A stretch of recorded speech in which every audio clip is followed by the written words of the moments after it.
Okay, so I just wanted to show you real quick. When I do my sourdough, I do wrap it with a towel to keep it in a warm spot on my counter. But it was kind of hard to see. But where our little rubber band is at, the sourdough is all the way to the top. So we know that it's active. There's some bubbles in there. This one actually came all the way to the top, so we're going to have to change out the liner when we go to use that one too. So as you can see, hopefully you can see some bubbles in there. There's little air pockets in there, so both of them are very active. And then we'll get going with our day, and then we'll come back and we'll make some bread. Okay, so now we're going to go ahead and start the sourdough process. Again, I showed you that they are active, which is good. And we're trying to can at the same time, so sorry if it's really noisy. So this is the one that came clear to the top, and it'll be fun trying to pull it off. But as you can see, it's got a lot of bubbles and air in it, so we know, if I leave my finger out of there, then you can see it. So we know this is very active, so we're good. So what we need to do first is take 3/4 of a cup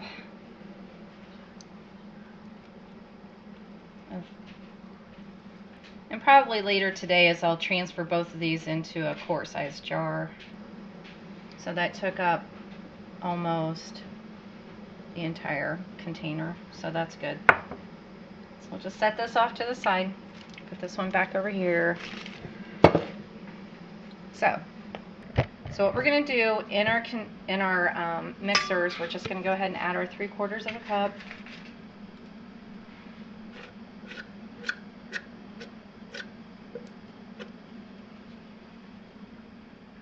I need to get another one of these. All my numbers have come off. I've used it so much. Okay, so, and then we have 1 1/4 cup of warm water. Warm as in you can stick your finger in it. It's okay, you can feel it's a little warm. Not hot because you don't want to kill the yeast. Just dump that in.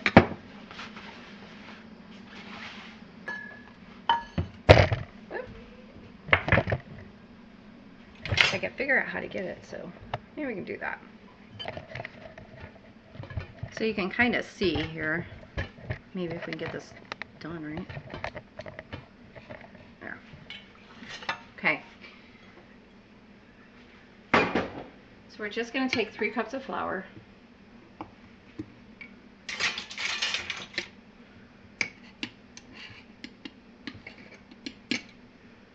We're going to dump it in. This is going to take 3, or it could take up to 4. It's going to depend on how much moisture you have in your house. The humidity level in your house makes a big difference with bread. So there's 3. I'll leave that there. Then we need 1 1/2 teaspoons of salt. There's my half. There's my teaspoon.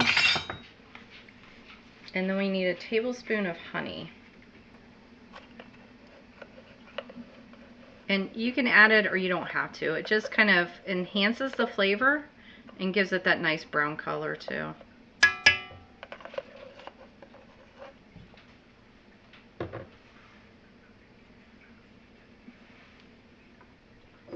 So what you will do is you'll put your dough hook on.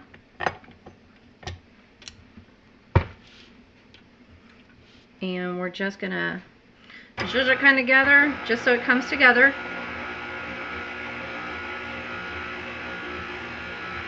Just until it's combined. Not real long. And we're gonna let it sit for 15 minutes, so we'll see you back then. 2 hours later.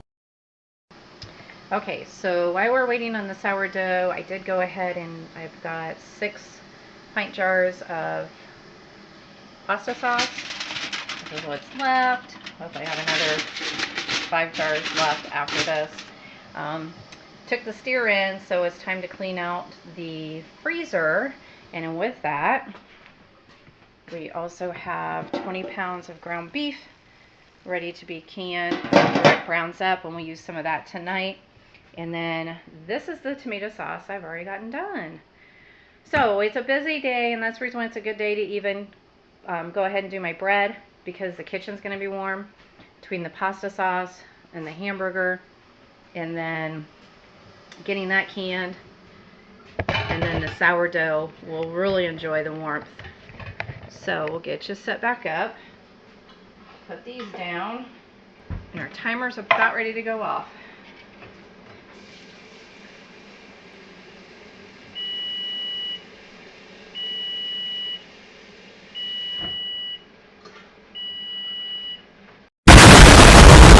Okay, so our next step is now just to knead this. You can either do it with your hands or you can do it with the dough hook. I just do it with the dough hook. We're just going to knead it for 5 minutes, so I always lock my hook, my mixer, because as you see this coming together, the flour will start to work in with the sourdough and the water, because that's their moisture. Set a timer for 5 minutes. And it's going to sound like your mixer's dying, but that's okay. This is one of the reasons why I love using my KitchenAid. If you don't have a KitchenAid, you can actually knead this by hand. You need to knead it for about 8 to 10 minutes. So we'll kind of watch. What we're looking for is the bread to be kind of sticky but not stick to our fingers.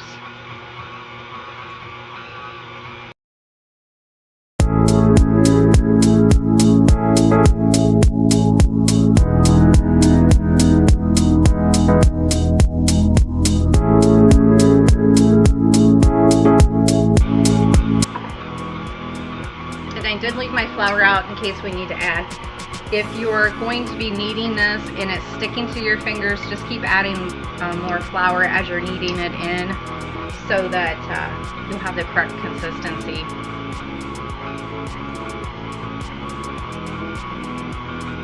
And as you can see, maybe you can see, it's kind of sticking down at the bottom there a little bit.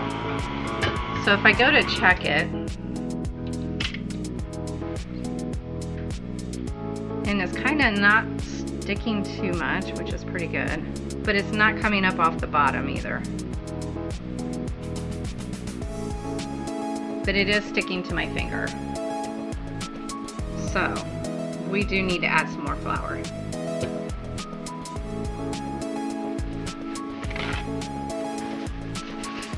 And I know some bakers out there probably are like cringing sometimes if they see me bake, because you hear a lot of, you got to measure exactly and you got to do this exactly, and I don't.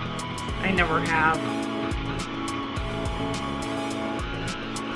I blame it on my grandma.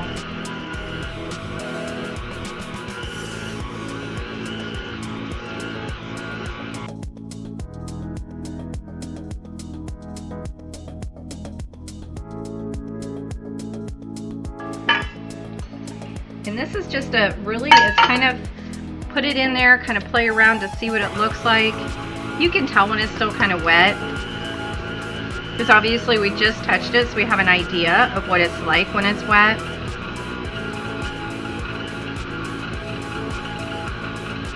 And it will kind of climb up your beater, your hook actually.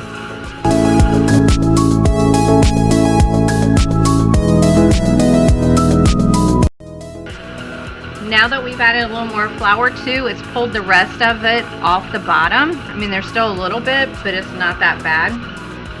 And it's all in one big ball, which is good, because that's what we're looking for.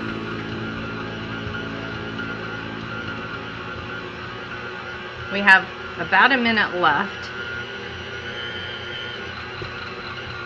Okay, so now when I stick my finger there, there's nothing that comes off.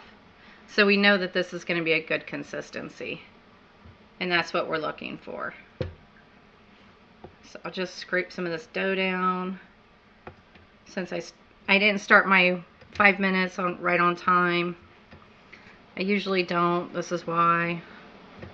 because I know I'm going to get back in here. Now some of it's still in the middle. It's a little bit like that, but that's okay because we're still going to need it.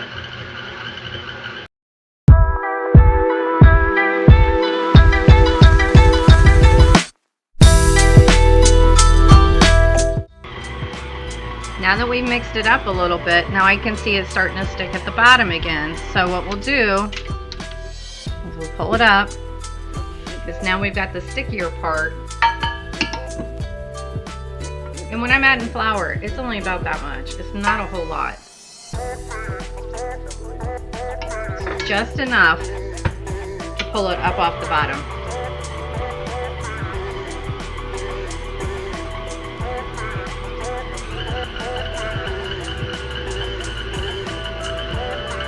And we don't want to overwork it either, because then you'll kind of make it tough. So now that it's still in a ball and I just pulled everything up off the bottom and my timer has gone off, we will go ahead and turn it off.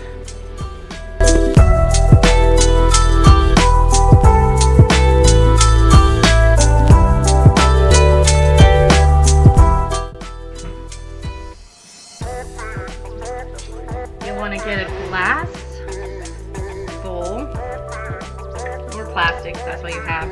Just throw some oil in there. Okay, we're just going to come in.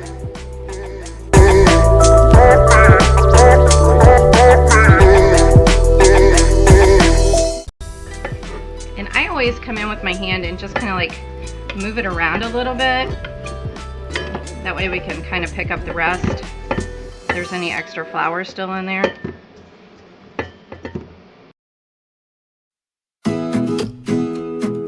And all you're going to do is just dump it into your bowl.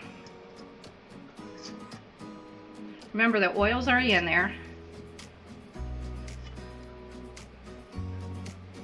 I do have a little bit of stickiness. That's okay. It'll work. Just kind of pat it down. We'll cover it with saran wrap, or you can cover it with a tea towel. And we'll let it sit on the counter or in a warm spot. I'll wash my hands here first. I'll kind of wash my hands.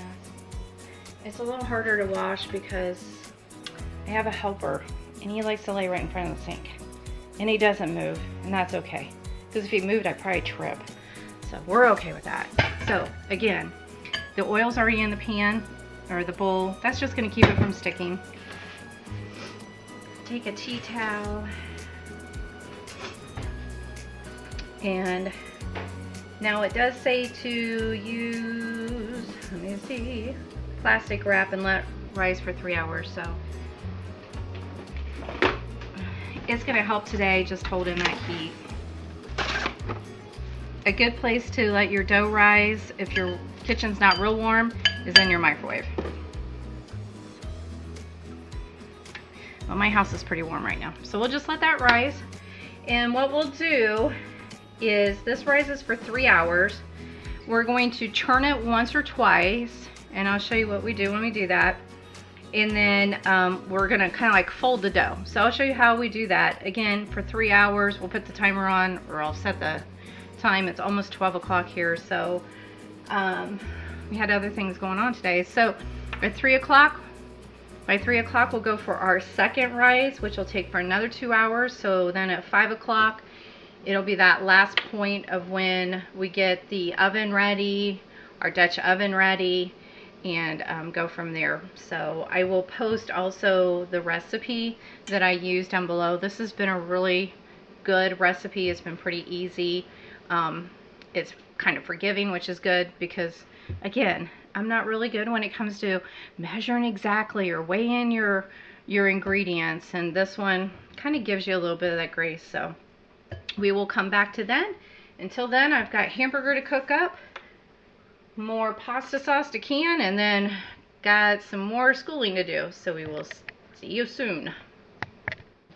Okay, so what I did is I went ahead and emptied out my 2 containers of sourdough so that, as you can see, they get really messy. So what I'll do is I'll let these dry out, and I'll just kind of scrape out all the dry so that way I can throw it out. And so then I put it in here, in a big quart jar. And then again, I went ahead and put my rubber band around it. Now, because my sourdough is established, I don't have to feed it twice a day. Now, if I'm going to be doing a lot of baking, I would. But with just baking off and on, you know, as much as we can eat, I'm not going to feed it right now. I might feed it tonight. Kind of depends. I have a couple recipes I want to try, but they are actually with the discard, so, or just unfed. So if I was going to make, there's some sourdough chocolate brownies. My husband loves chocolate, and so we do, one of the reasons why we do sourdough, in case you don't know, is my son cannot handle gluten. I can't handle a whole lot of gluten. But we found that if we ate just a little bit of sourdough, because I love bread, I always have, it doesn't bother us, and it doesn't bother him. So he doesn't feel like he's left out. So if we do our own, that's one of the reasons why we do our own. It's just so that he can go ahead, can you tell breakfast? Just so he can go ahead and have some bread too with the rest of the family. So that's one of the reasons why we do it. It does help, again, sourdough, the way that the yeast affects the gluten in your flour. It actually destroys a lot of it that causes issues with gluten. So that's one of the reasons why we started using it. So again, I probably won't feed this one today. I might do it tonight, just kind of depends.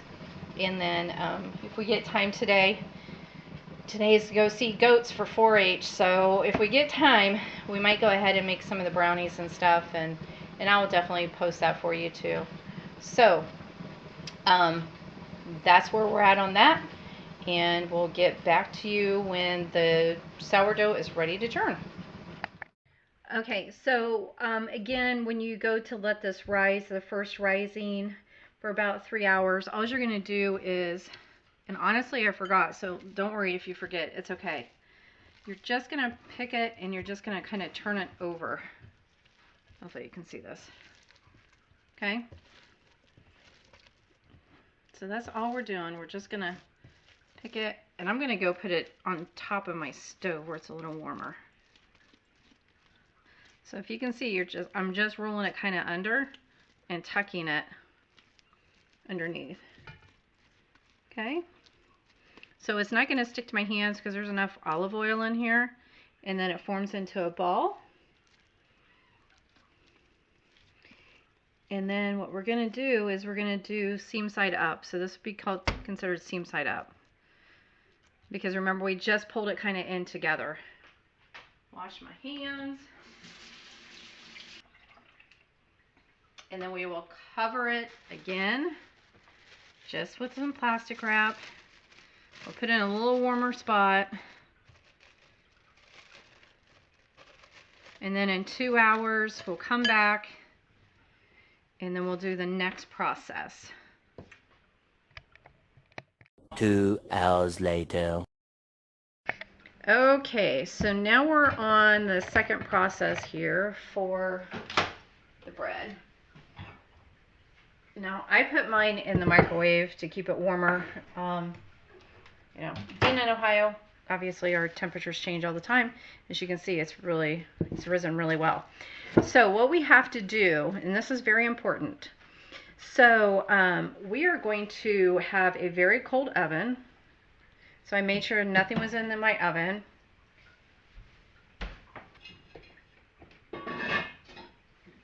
Okay, and now we need my ceramic Dutch oven. So it is cast, or more like cast iron. So it's cast iron with enamel coating.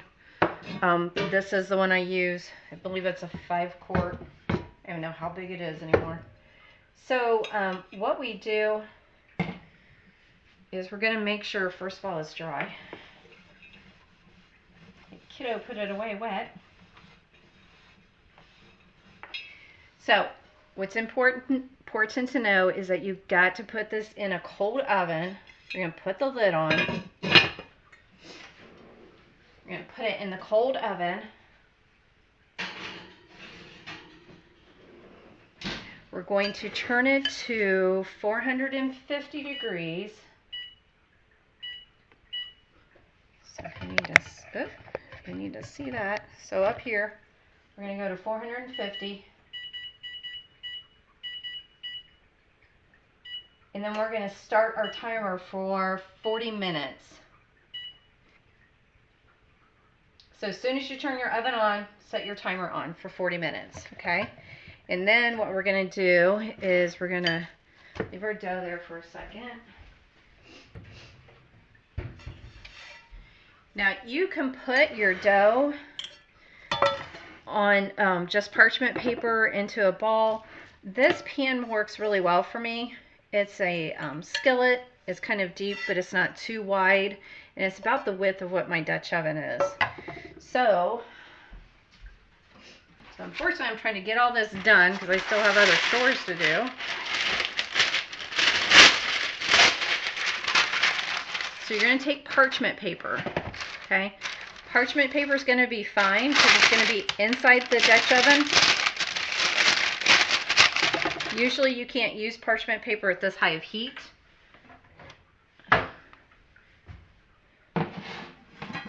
Take a little bit of my flour, take off my cover,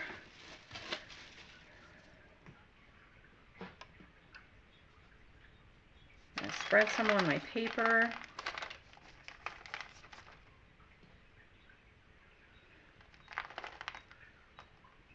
Okay, and put some on my hands. We're just going to come in and dig out the dough here. Okay.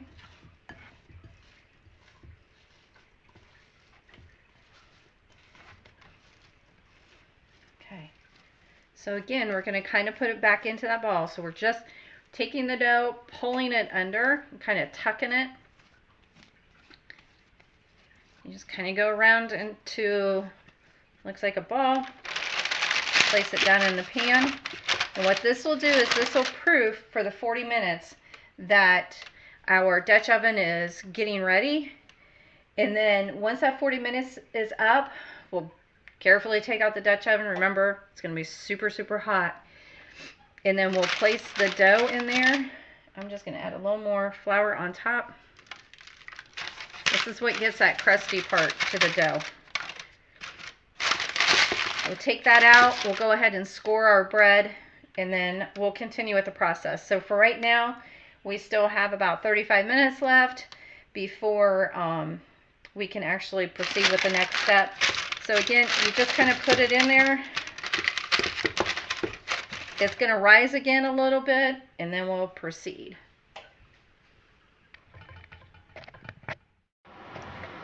Okay, so now our timer has gone off, and we need to get the pan out of the oven. So do that.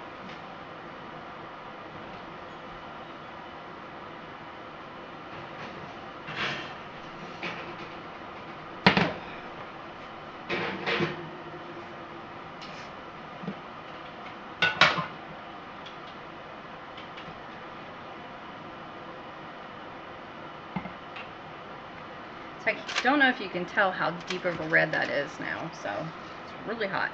So I'm going to take my scorer. I'm going to go ahead and score my bread.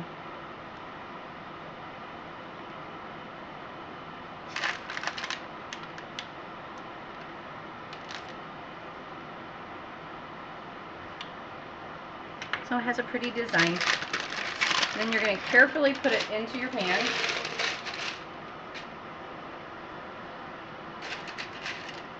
We're going to put the lid back on.